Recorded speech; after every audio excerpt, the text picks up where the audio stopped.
Good morning, everybody. I am here at the lovely. Well, I'm in a resort in Palm. Well, it's sort of in the Coachella Valley, which is sort of near Palm Springs, and me and my buddies are all here sitting around in bathrobes. Morning. Um, okay, so I got a question here from somebody saying, "Dear Jason, how did you come out, and how old were you?"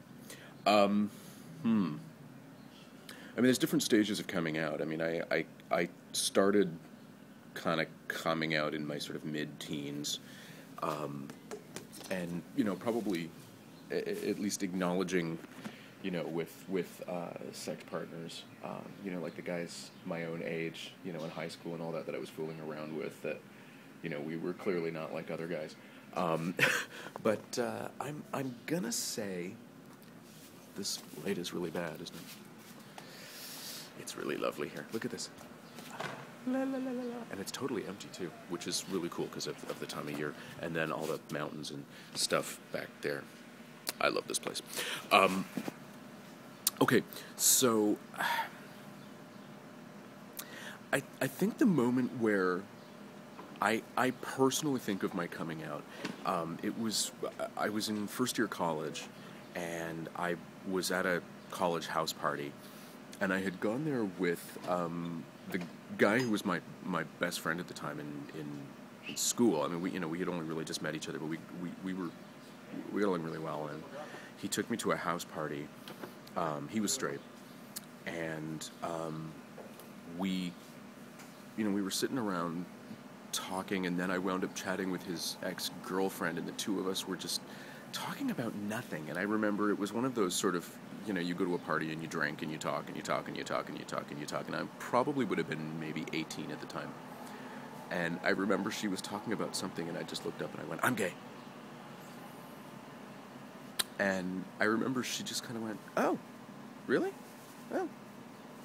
And then I was just about to kind of unload with this whole sort of, "Oh God, I just get," and her reaction of like, "Oh, okay."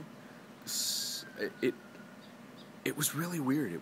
I remember the fact that she reacted in such a non-committal kind of, "Oh, neat," kind of way, that it took every bit of weight off of my shoulders about it, and and it stopped being a big deal for me right then and there.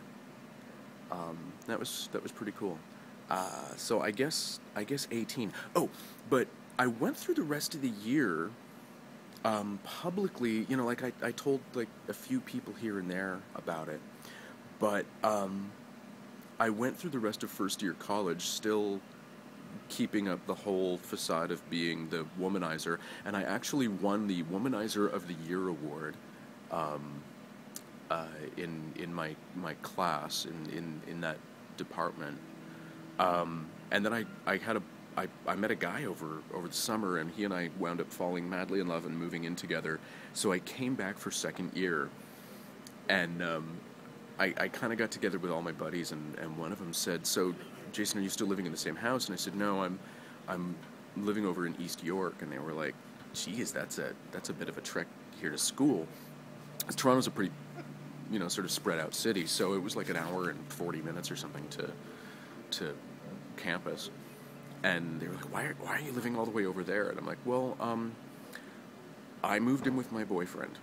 And there was this kind of like sort of confused silence for a little bit, and then one of them just went, "I knew it, I knew it," and then we all kind of laughed, and then we were over it, and I was out, and there you go.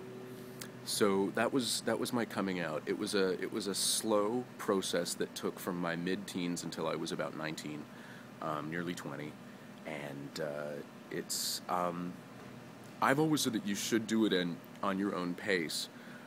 But that being said, you should not stop kicking yourself in the ass. Don't fall into this trap of, "Oh, well, I'll do it later," or, "Well, this isn't ready yet." Clearly, if you're depending on parents or something like that to pay for school, or if you're depending on family to, house you while you're in school or something like that, you unfortunately have to. Sometimes you have to lie to people. Sometimes you have to protect them from the truth to protect yourself. But I think it's important to not get too comfy lying to people. And that was a mistake that I made, which was that I was really, in high school I got picked on a lot for being the gay kid. So when I was in first year college, suddenly I was the womanizer of the year, and I was really popular for that. And that can get a little addictive, and you can kind of get yourself caught up in that very easily, and you got to be careful to not do that. And I made that mistake, and I fixed it. So there you go. But anyway, everyone keep asking me questions. I'll be back to LA later today, and we'll do some more chatting about stuff. And I know I got tons of questions that I really want to answer and that kind of thing. But I needed a couple of days off, and my husband's sitting over there, and he's ready for breakfast. So we're gonna go have breakfast, which means I need to take the bathrobe off. So